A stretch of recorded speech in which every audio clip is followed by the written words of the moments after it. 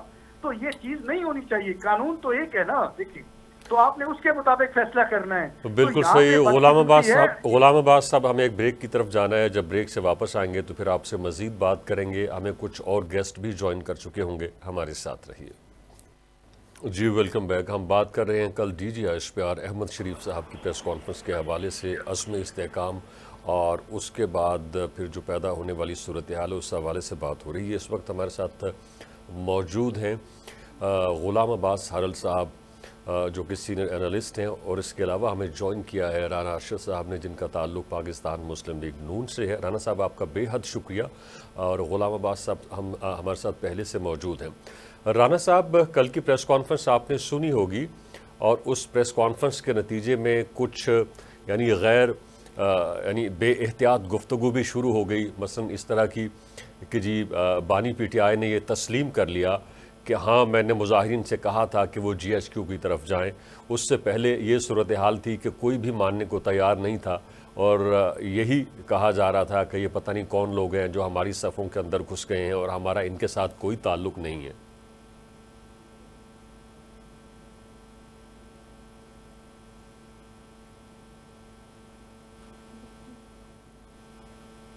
رانا صاحب, کیا آپ کو میری آواز آ رہی ہے؟ جی میں آپ کی آواز سن رہا ہوں شیخ صاحب. جی پلیز کنٹینیو. جی بسم اللہ الرحمن الرحیم. الحمدللہ رب العالمین. اللہ تبارک و تعالیٰ کی ذات جو رحیم بھی ہیں, جو کریم بھی ہیں, ہم سب کے رازق ہیں, ان کی رحمت سے میں آپ کا مشکور ہوں شیخ صاحب. اور آپ کا جو کویسچن ہے بڑا مدبر ہے, بڑا وزن ہے کہ آج ملک کے جو حالات ہیں, جب میں سمجھتا ہوں کہ 15 تاریخ کو جو ہمارے بارڈر پر جو بنو کینٹ والا وقوع ہے, یا میں سمجھتا ہوں کہ جو ڈی آئی خان میں چیف منسٹر کے شہر میں جو وقوع ہوتا ہے اور ہمارے 11 نوجوان اور چند سولن شہید ہوتے ہیں, تو یہ ایک سوالیہ نشان ہے وہاں کی صوبائی گورنمنٹ کا. اور جو ڈیجیٹل برائے مہربانی ہولڈ کیجیے, please hold on. Social media کے استعمال کے ذریعے پاکستان پر جو حملے ہو رہے ہیں, اس میں سب کو کراس دی بورڈ اپنے اداروں کے ساتھ کھڑا ہونا چاہیے, کیونکہ یہ پاکستان ہم سب کا ہے. جو فوج پاکستان کے بہادر بیٹے ہوئے وہ بھی آپ ہم میں سے ہیں, ہمارے عزیز و اقارب ہیں, وہ باہر سے تو آتے نہیں ہیں. اور جو D G I S P R صاحب نے, لیفٹیننٹ جنرل احمد شریف چودھری صاحب نے بات کی ہے, میں سمجھتا ہوں اس میں وزن ہے. ہمیں اپنا رول پلے کرنا ہے. جب آپریشن عزم استحکام کی بات ہوئی تھی, جب اپیکس کمیٹی کی میٹنگ ہو رہی تھی, تو چاروں چیف منسٹر موجود تھے, خیبر پختونخوا کے چیف منسٹر موجود تھے. اور میں سمجھتا ہوں کہ جو 16 جون 2014 کو ضرب عضب کا آغاز محمد نواز شریف نے ایز اے پرائم منسٹر قومی اسمبلی میں خطاب کرتے ہوئے آغاز کیا تھا, اور اس وقت 85,000 سے زائد سولن شہید ہو چکے تھے, 10,000 سے زائد افواج پاکستان کے بیٹے شہید ہو چکے تھے. تو 2013-14 میں ہمیں 2 کرائسس تھے, دہشت گردی اور انرجی کرائسس. تو الحمدللہ نواز شریف کی قیادت میں رانا صاحب, وہ جو ایپیکس کمیٹی کا اجلاس ہوا تھا جس کے اندر چاروں وزراء اعلیٰ موجود تھے, اندر تو وہ سب کچھ مان کے گئے, باہر جا کے انہوں نے سیاسی باتیں شروع کر دیں, اور صرف گفتگو نہیں کر رہے بلکہ باہر جا کے آپ دیکھیے کہ پریکٹیکل ہو گئے. اور جو ان کی کے پی کے کی جو اسمبلی ہے اس کے اندر باقاعدہ قرارداد پاس کر دی انہوں نے عزم استحکام آپریشن کے حوالے سے. تو ایک یعنی پورے ملک کے اندر دہشت گردی کی ایک لہر محسوس کی جا رہی ہے, صرف لہر نہیں باقاعدہ کارروائیاں ہو رہی ہیں. تو اگر ان کے خلاف کوئی آپریشن نہیں ہوگا, ان کے خلاف یا ان کے سدباب کے لیے کوئی کارروائی نہیں ہوگی, تو پھر کس طرح سے اس عفریت کو کنٹرول کیا جا سکتا ہے؟ شیخ صاحب میں یہی تو عرض کر رہا ہوں کہ آج پاکستان حالت جنگ میں ہے. آپ شمالی وزیرستان دیکھ لیں, پورا خیبر پختونخوا دیکھ لیں, بلوچستان دیکھ لیں, جو حملہ آور ہیں وہ لوگ کون ہیں؟ اگر وہ افغانستان سے بیٹھ کر آپریٹ کر رہے ہیں آپریشنز کو، تو ہمیں کیوں نہیں ان کے ٹھکانوں تک پہنچنا ہے؟ ہمیں یہ تمام چیزوں کو ویئر اباؤٹ کو تمام ایویڈنس کے بعد ہی یہ بات ہوئی ہے کہ یہ ڈیجیٹل جو ایکٹرس ہیں یہ کہاں سے رول پلے کر رہے ہیں۔ بالکل صحیح، بالکل صحیح۔ غلام عباس صاحب آپ کی طرف آتے ہیں، ایک رپورٹ سامنے آئی ہے، اس کے اندر یہ بتایا گیا ہے کہ کم از کم یعنی جو جتنی بھی دہشت گردی کی یا جرائم کی کارروائیاں ہو رہی ہیں پاکستان کے اندر، ان میں 22% جو ہے وہ لوگ ملوث ہیں جن کا تعلق افغانستان کے ساتھ ہے۔ تو اس بات کے اندر کیا قباحت ہے، کیا مشکل ہے کہ جو پاکستانی شہری نہیں ہیں یا جن کا تعلق افغانستان کے ساتھ ہے تو بھائی وہ اپنے ملک میں چلے جائیں، اگر پاکستان کے اندر رہنا ہے تو پھر یہاں انسان بن کے رہے، یہ جرائم اور دہشت گردی کی کارروائیوں کے اندر ملوث نہ ہوں، اور جو ملوث ہیں ان کے خلاف کارروائی کی جائے۔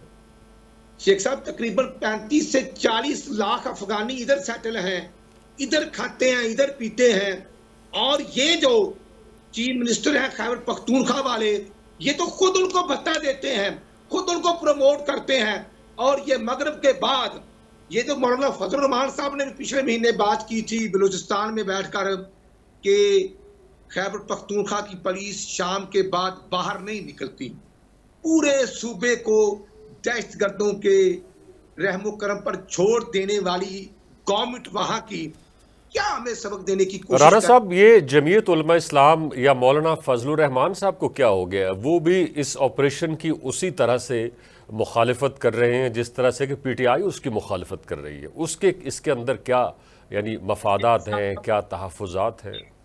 شیخ صاحب سب کو جان بڑی پیاری ہے، یہ ڈرتے ہیں، یہ طالبان خان سے لے کر یہ ٹوٹل جو وہاں کے M N A M P As اور تمام پولیٹیکل پارٹیاں جو ہیں، جو لوگ آج عزم استحکام کے خلاف بیان دے رہے ہیں، یہ ان کرمنل کو خوش کرنے کے لیے بیان دیتے ہیں کہ ہم تو آپ کے ساتھ ہیں، گورنمنٹ جانے آپ جانے ہم آپ کے ساتھ کھڑے ہیں۔ بالکل صحیح۔ غلام عباس صاحب، آپ سے ایک سوال ہے، فیصل واؤڈا صاحب کا بیان ہے جو کہ پی ٹی آئی کا یعنی حصہ رہے ہیں اور عمران خان کے بہت کلوز رہے ہیں، انہوں نے کہا کہ جنرل جو فیض حمید صاحب تھے انہوں نے سیکیورٹی اداروں کو یہ ثبوت فراہم کیے ہیں، اور ان ثبوت کے اندر یہ باقاعدہ ایویڈنس موجود ہے جس میں کہ پی ٹی آئی کے جو بانی ہے وہ 9 مئی کی کارروائیوں کے اندر ملوث ہیں۔ دیکھیے جو فیصل واڈا صاحب ہیں، نہ تو وہ پی ٹی آئی سے ان کا تعلق ہے، نہ ان کا نون لیگ سے تعلق ہے، نہ ان کا پیپلز پارٹی سے تعلق ہے، اور جس جماعت سے ان کا تعلق ہے آپ کو بھی پتہ ہے اور مجھے بھی پتہ ہے جس سیاسی جماعت سے ان کا تعلق ہے، ٹھیک ہے، اور وہ ہمیشہ جو ہے انہوں نے بطور کٹ پتلی کام کیا ہے، وہ خود انڈیپینڈنٹ نہیں ہے، نہ وہ کسی کے کہنے پہ کبھی کوئی بیان داغ دیتے ہیں، کبھی کوئی بیان داغ دیتے ہیں، اور میں سمجھتا ہوں جب تک کوئی ٹھوس شواہد نہ آپ کے سامنے ہوں تو تب تک کسی کے اوپر اس طرح کے غداری کے الزام لگانا یہ شرمناک بات ہے۔ آپ کو چاہیے کہ اگر کوئی ٹھوس شواہد ہیں تو وہ عدالتوں میں لے جائیں، وہاں سے ان کے خلاف فیصلے لیں، مقدمے بنائیں نا، جو مقدمے پہلے بنائے ہیں ان کے اندر وہ تو کچھ بھی نہیں ہے، جو آپ نے سائفر کیس بنایا، جو توشہ خانہ کیس بنایا، اور جو عدت کیس بنایا، اس طرح کا اگر وہ بھی کیس کوئی بنانا ہے تو اس کا بھی انجام وہی ہوگا جو ان کیسوں کا ہوا ہے۔ صحیح۔ رانا صاحب آپ کی طرف آتے ہیں، آپ کے لیڈر نے کہا کہ ایک سڑک پر چلتے شخص کو بلا کر انصاف دے دیا گیا، اور اس کو انصاف دے دیا گیا جس نے انصاف کا تقاضا ہی نہیں کیا تھا۔ تو اب آپ لوگوں نے ریویو پٹیشن دائر کی ہوئی ہے، فیصلہ جو بھی آتا ہے اگر آپ لوگوں کے حق میں نہیں آتا ہے اور وہی فیصلہ آتا ہے کہ جو کہ پہلے فیصلہ آیا تھا، تو پھر آپ لوگ ظاہر ہے کہ آپ لوگوں کو امپلیمنٹ تو کرنا پڑے گا۔ رمضان صاحب بالکل، ہم گورنمنٹ میں ہیں، جو آنریبل ججز کا کورٹ کا فیصلہ آئے گا ہم اس کو اس پر عمل کروائیں گے۔ اور یہ بات میرے قائد میرے لیڈر نواز شریف صاحب نے بالکل ٹھیک کی، اور یہ بات تو پی ٹی آئی والے خود کرتے ہیں اسد عمر صاحب اور یہ ساری شبلی فراز اینڈ پوری کمپنی کہ ہم احتجاج پر تھے تو ہمیں ایک جو سابقہ ہو چکے ہیں انہوں نے کہا کہ کر دیں گے. تو میں سمجھتا ہوں کہ یہ چیزیں تو ایویڈنس سب کے سامنے ہے. آج دیکھنا یہ ہے کہ جو پٹیشن ہم نے کی یہ ہمارا آئینی حق ہے اور آپ اور میں ہم سب آئین کے تابع ہیں. ہم اپنی ضمیر کو مطمئن کرنے کے لیے کسی اور کو خوش کرنے کے طرف کیوں جاتے ہیں؟ تمام آنریبل ججز، government, prime minister, chief minister, تمام سٹیک ہولڈر جو ہیں وہ آئین پاکستان 1973 کے پابند ہیں جس کا ہم نے اوتھ لیا ہوا ہے. اور جب ہم فیصلہ یہ کرتے ہیں تو وہ میں سمجھتا ہوں ڈاکومنٹیشن پہ فیصلہ ہوتا ہے. تمام پی ٹی آئی کے آفس بیرر بات کر رہے ہیں کہ سنی اتحاد کو سیٹیں دی جائیں. یہ بحث ہو رہی ہے، یہ 2 ہفتے 3 ہفتے ہوتی رہی اور سنی اتحاد والے ایسی پارٹی ہے، احمد رضا صاحب کو انہوں نے دوسری پارٹی سے الیکشن کنٹیسٹ کیا ہے، اس پارٹی کی ایک بھی سیٹ نہیں. آپ کا آئین یہ حکم دیتا ہے کہ جب کوئی آزاد الیکٹ ہوتا ہے تو ودن 3 days پارٹی جوائن کرنے کا فیصلہ کرنا ہے. تو اب جب 15 دن کی بات ہوگی اور جب کہا جائے گا کہ دوبارہ حلف نامے دیے جائیں، میں سمجھتا ہوں فلور قاسم کو تو بالکل کوئی بھی سپورٹ نہیں کرتا. اور آزاد جیتنے والے جو ہیں وہ جب ایک پارٹی میں حلف نامہ دے چکے ہیں سنی اتحاد میں تو اب دوبارہ دوسری پارٹی میں کیسے جوائن کریں گے؟ ہاں ہو سکتا ہے آپ اپنے آئین میں امینڈمنٹ کر لیں، لیکن میں سمجھتا ہوں ری رائٹ کرنے کا اختیار جو ہے یہ تشریح ہو سکتی ہے، لیکن آئین بنانا آپ کے آئین کے مطابق کورٹ پارلیمنٹ کا ہی یہ پریویلیج ہے. امینڈمنٹ پارلیمنٹ نے ہی لانی ہے. باقی جو آنریبل کورٹس نے کہا ہم بالکل تسلیم کرتے ہیں. ہم سمجھتے ہیں بالکل صحیح کہ یہ آنریبل ججز کی جو رائے ہے وہ بالکل تقسیم ہو گئی ہے. بالکل صحیح. غلام عباس صاحب، ایک سیاسی جماعتیں ایک بات یعنی جس کے اوپر اعتراض کرتی ہیں اور ان کی طرف سے تحفظات کا اظہار بھی کیا جاتا ہے وہ یہ کہ جی وہ کہتے ہیں کہ جی جو پارلیمنٹ ہے یہ آئین بنا سکتی ہے، یہ کانسٹیٹیوشن بنا سکتی ہے، جبکہ جو سپریم کورٹ ہے. رانا صاحب ایک سیکنڈ دیجیے گا، رانا صاحب ایک سیکنڈ دیجیے گا. میں غلام عباس صاحب کی طرف جانا چاہوں گا. ایک یعنی خدشہ یا ایک یعنی تحفظ جس کا اظہار کیا جاتا ہے مختلف سیاسی جماعتوں کی طرف سے وہ یہ ہے کہ جو پارلیمنٹ ہے یہ سپریم ہے، یہ کانسٹیٹیوشن بنا سکتی ہے، کوئی ایکٹ لے کے آ سکتی ہے، آرڈیننس کو لے کے آ سکتی ہے، کوئی امینڈمنٹ کر سکتی ہے، جبکہ جو سپریم کورٹ ہے یہ کسی بھی پروویژن کی تشریح کر سکتی ہے. آپ ماہر قانون بھی ہیں، آپ اس مدعے کو کس طرح سے دیکھتے ہیں؟ دیکھیے، جو میرے دوست بات کر رہے تھے ان کے شاید علم میں نہیں ہے، جب بھی کوئی امیدوار جو ہے اپنے نومینیشن پیپر جو ہے وہ فائل کرتا ہے تو وہ اس کے ساتھ ایک اپنا حلفیہ بیان جو ہے ایک ایفیڈیوٹ ساتھ لگاتا ہے کہ میرا تعلق جو ہے، میری وابستگی جو ہے وہ فلاں سیاسی جماعت کے ساتھ ہے. تو یہ جتنے بھی جو انہوں نے ڈکلیئر کیے ہیں سپریم کورٹ نے یہ کہ پی ٹی آئی کے یہ جتنے ہوئے امیدوار ہیں، جو ممبر ہیں، جس حوالے سے انہوں نے مخصوص نشستیں دی ہیں، تو یہ انہوں نے کہا ہے کہ انہوں سب نے یہ اپنے ساتھ جو ہے بیان حلفیے لگائے ہوئے تھے اپنے نومینیشن پیپرز کے ساتھ کہ ہمارا پی ٹی آئی سے تعلق ہے. اور جو اس وقت ماحول تھا وہ بھی سب کے سامنے ہے کہ کس طرح لوگوں کو اٹھایا گیا، کس طرح ان کو کمپین نہیں کرنے دی گئی اور کس طرح ان سے جو ہے وہ نومینیشن پیپر لے کے پھاڑے گئے اور ان سے جو ایفیڈیوٹ ہے وہ چھینے گئے. تو یہ دیکھیں یہ سارے جی رانا صاحب ریسپونڈ کیجئے گا، کیا ایسا ہوا جو الزامات لگائے جا رہے ہیں آپ کے اوپر یا آپ کی اتحادی جماعتوں کے اوپر؟ میں سمجھتا ہوں کہ کلام باز صاحب، لیکن میں لاہور ننکانے میں رہتا ہوں، میں نے خود الیکشن کنٹیسٹ کیا، میرے حلقے میں تو کسی کینڈیڈیٹ کو نہیں روکا گیا، کوئی گرفتاری ضلع ننکانے میں یا لاہور میں نہیں ہوئی کہ کسی کینڈیڈیٹ کو ڈاکومنٹیشن سے روکا جائے. یہ نہیں ہوا اور ہونا بھی نہیں چاہیے. ادروائز میں پھر عرض کرنا چاہتا ہوں کہ جو ٹکٹ ہے وہ تو وکلا بھی لے جا کر وہاں پر سبمٹ کروا سکتے تھے.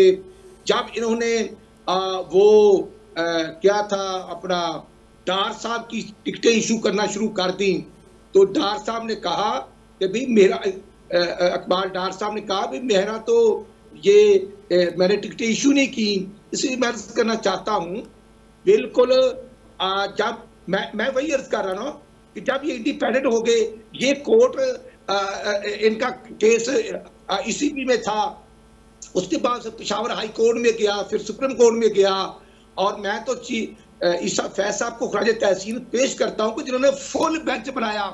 آج اگر ان کی جگہ پر باندیال صاحب ہوتے تو شاید فیصلہ یا بینچ بنتا یا نہ بنتا. وہ حقائق بڑے سامنے واضح ہیں. میں عرض کرنا چاہتا ہوں ہمیں کوئی اعتراض نہیں جب آزاد ارکان نے سنی اتحاد کو جوائن کیا، ہمیں کوئی اعتراض نہیں. وہ راجہ ناصر صاحب کی پارٹی کو جوائن کر لیتے ہمیں کوئی اعتراض نہیں. وہ محمود اچکزئی صاحب کو جوائن کر لیتے، ایسی پارٹی جس کی ایک بھی سیٹ نہیں، اور وہ ریٹرن دے چکے ہیں کہ ہماری کوئی لسٹ نہیں، ہماری کوئی سیٹیں الیکٹ ہی نہیں ہوئے. تو اب میں سمجھتا ہوں کہ یہ کہانی پرانی ہوگی. نئی کہانی یہ ہے کہ سنی اتحاد کی سیٹیں مانگتے مانگتے آپ پی ٹی آئی کی طرف آ گئے ہیں. تو جو 48 یا 39 لوگوں نے پہلے حلف نامے جمع کرائے تھے سنی اتحاد کو، اب وہ پی ٹی آئی کو جمع کرا رہے ہیں، اور آپ کا آئین موجود ہے. دیکھنا یہ انٹرا پارٹی الیکشن ہم نے تو نہیں کسی کو روکا. بالکل صحیح. غلام عباس صاحب آپ ہمارے ساتھ موجود ہیں. غلام عباس صاحب آپ ہمارے ساتھ موجود ہیں. یہ انٹرا پارٹی الیکشن کے حوالے سے ان کا اعتراض تو ٹھیک ہے، اور یہی اعتراض سپریم کورٹ کے اندر بھی لگایا گیا تھا کہ آپ لوگ اپنی پارٹی کے اندر انتخابات تو کروا لیں، پھر آپ یعنی دوسرے جنرل الیکشنز کی طرف جائیں. آپ پہلے ڈیموکریسی اپنی پارٹی کے اندر تو لے کے آئیں. اس میں کیا قباحت تھی؟ دیکھیں اتنے یہ مذائقہ خیز اور شرمناک قسم کے یہ الزامات ہیں. کیا ان کو نہیں پتا کہ یہ سارے جو ووٹ پڑے ہیں، جو مینڈیٹ پڑا ہے، یہ سارا پی ٹی آئی کا نہیں ہے؟ یہ سارے جو ہے یہ خود آپس میں بیٹھے ہوں تو یہ ایک دوسرے کے سامنے یہ نہیں کہہ سکتے کہ یہ ہمارا ہم منتخب ہو کے آئے ہیں. ان کو جیسے لایا گیا فارم 47 کے ذریعے جو ان کو لایا گیا، تو یہ سارے یہ سمجھتے ہیں، اور ہر کوئی آدمی سمجھتا ہے، صرف پاکستان کی عوام نہیں، پاکستان پوری دنیا نے دیکھا ہے کہ کس طرح الیکشن ہوئے اور کس طرح جو ہے ان کو مینج کیا گیا. پری پول ریگنگ ہوئی، الیکشن ڈے پہ ریگنگ ہوئی، اس کے بعد جو ہے کیسے مینج کر کے حکومت بنائی گئی. یہ پوری دنیا نے دیکھا ہے، آپ کے میڈیا نے دیکھا ہے، سب نے دیکھا ہے. غلام عباس صاحب یہ سارے جتنے پاکستان کے اندر جب سے پاکستان بنا ہے، اور یہ فروری 2024 کے الیکشن، تمام الیکشنز کے حوالے سے جو پارٹی ہارتی ہے اس کی یہی رائے ہوتی ہے کہ الیکشن شفاف نہیں ہے.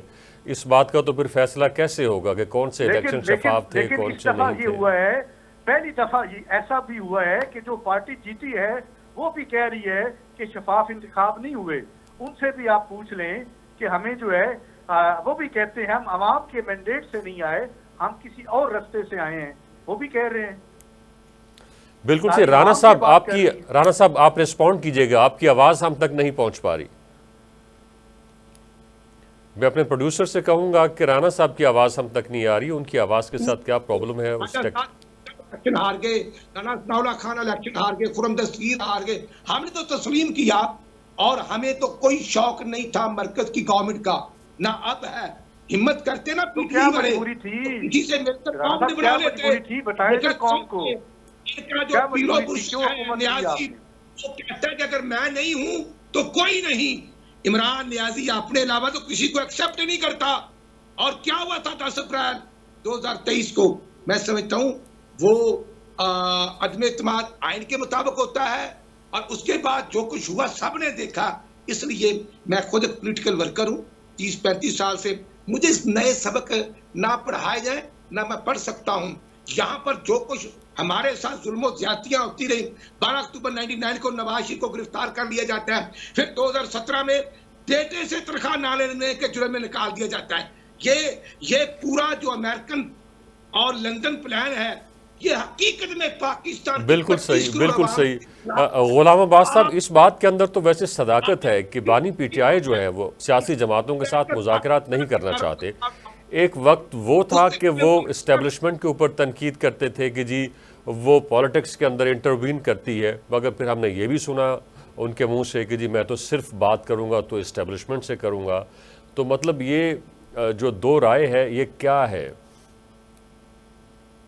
دیکھیں جو کل نون لیگ نے کیا جو کل پی ٹی آئی نے کیا وہ بھی غلط تھا، اور جو آج نون لیگ کر رہی ہے یا دوسری جماعتیں جو اتحادی جماعتیں ہیں، پیپلز پارٹی ہے اور باقی ہیں، وہ بھی غلط کر رہے ہیں۔ ہم نے ہمیشہ اس کو بھی کنڈیم کیا جو اس وقت پی ٹی آئی نے کی سیاسی مقدمات بنائے اور جھوٹے مقدمات بنائے اور سیاستدانوں کے لیے سپیس جو ہے اس کو تنگ کیا، تو ہم نے اس کو بھی ہمیشہ جو اس کی مذمت کی ہے، اور آج وہی کچھ جو حکمران جماعتیں ہیں وہ دہرا رہی ہیں، اور کل جو ہے ان کے ساتھ وہی کچھ ہوگا جو آج یہ کر رہی ہیں۔ تو سیاستدان جو ہیں یہ سبق نہیں سیکھ رہے، جو 76 سالہ تاریخ میں جو ہے ہمیشہ انہوں نے اپنی سیاست کو، پارلیمنٹ کو جتنا نقصان سیاستدانوں نے پہنچایا ہے شاید کسی اور نہیں، یہ دونوں، یہ دیکھیے یہ دونوں سیاسی جماعتیں تو پھر بھی مل بیٹھ گئی ہیں اور کوئی اسٹریٹجی بنا لی ہے، دوسری بار مل کے حکومت بنا لی ہے، اور یہ اپنے سارے اتحادیوں کے ساتھ بات چیت کرنے کے لیے بھی تیار رہتے ہیں۔ مولانا فضل الرحمان صاحب کچھ عرصے سے ان کے مخالف بنے ہوئے ہیں، مگر اس کے باوجود بھی ان کے ساتھ ان کی ملاقاتوں کا سلسلہ چلتا رہتا ہے، جبکہ دوسری طرف جو پی ٹی آئی ہے وہ کسی سے بات چیت کرنے کے لیے تیار نہیں ہے، وہ اکیلے پرواز کرنا چاہتی ہے۔ تو ایک ایسا ملک جس کے اندر یعنی ڈیموکریسی ہے، مختلف جو ہے وہ سیاسی جماعتیں موجود ہیں، کسی ایک پارٹی کو اکثریت حاصل نہیں ہے، تو وہاں تو پھر آپ کو مل بیٹھ کے چلنا پڑے گا۔ دیکھیں میں اس حوالے سے ہمیشہ میں نے کہا ہے کہ سیاست میں ہمیشہ بات چیت کا رستہ جو ہے وہ کھلا رکھنا چاہیے، مفاہمت کا رستہ کھلا رکھنا چاہیے، اور مذاکرات ہوتے رہنے چاہیے سیاسی جماعتوں کے۔ اور جب تک یہ سیاسی جماعتیں جو ہیں یا سیاستدان جو ہیں آپس میں مفاہمت نہیں کریں گے، آپس میں بات چیت نہیں کریں گے، اپنے مسائل آپس میں بیٹھ کے حل نہیں کریں گے، نہ اس ملک کے مسائل حل ہوں گے، اور یہ جماعتیں جو ہیں اسی طرح زیر عتاب رہیں گی، اور سیاست کی سپیس جو ہے وہ کم ہوتی جائے گی، کوئی اور ادارے جو ہیں ان کی جگہ لیں گے اور وہ ان کی طاقت بڑھتی جائے گی۔ رانا صاحب کامنٹ کریں، کل کی جو پریس کانفرنس تھی اس کی باقاعدہ ایک فیل تھی، اس کے اندر باقاعدہ ایک میسج موجود تھا، آپ کی پارٹی نے اس کل کی جو پریس کانفرنس کو کس طرح سے دیکھا ہے؟ میں سمجھتا ہوں کہ جو کل کی پریس کانفرنس تھی وہ ملک کی مضبوطی کے لیے ہے، وہ ملک کے اندر میں سمجھتا ہوں جو باہر بیٹھ کر ڈیجیٹل وار ہو رہا ہے یا پاکستان کو نقصان پہنچانے کی کوشش کی جا رہی ہے، وہ اس کے متعلق اقدامات کے متعلق سب کو اپنا اپنا رول پلے کرنے کے لیے تھی۔ اور میں سمجھتا ہوں کہ جو یہ بنو کا واقعہ آپ دیکھیں کہ جب شہداء کے بعد تاجروں نے وہاں پر ریلی نکالی اور اس ریلی میں پی ٹی آئی کے مسلح لوگ شامل ہو گئے، انہوں نے فائرنگ شروع کر دی اور عوام کو اداروں کے خلاف کرنے کی ایک سازش پکڑی گئی، اور چیف منسٹر جو ہے گنڈا پوری صاحب وہ اس پورے مقدمے میں انوالو ہیں۔ اور گنڈا پوری صاحب یہ کیوں بھول جاتے ہیں کہ ان کے اپنے ضلع ڈی آئی خان میں جو بی ایچ یو پر حملہ ہوتا ہے، جو 2 نرسیں، 2 معصوم بچے اور 5 لوگ افراد اللہ کو پیارے ہوتے ہیں، وہاں پر بھی آرمی کے آتے ہیں، وہاں 3 شہید ہوتے ہیں۔ تو یہ جنگ ہم سب کی جنگ ہے۔ بالکل صحیح رانا صاحب ہمارا وقت ختم ہو چاہا تھا، آپ کا بے حد شکریہ، اور غلام عباس صاحب آپ کا بھی بے حد شکریہ، اور باقی یہ جنگ ہماری جنگ ہے اور ہمیں اس جنگ کو کیفر کردار تک پہنچانا ہے، خاص طور پہ ان عناصر کو جو اس کے اندر ملوث ہیں۔ یہ تھا ہمارا پوائنٹ آف ویو، اپنے پوائنٹ آف ویو سے آگاہ کرنے کے لیے وزٹ کیجیے ہماری website T V today. دیکھنے کا بے حد شکریہ۔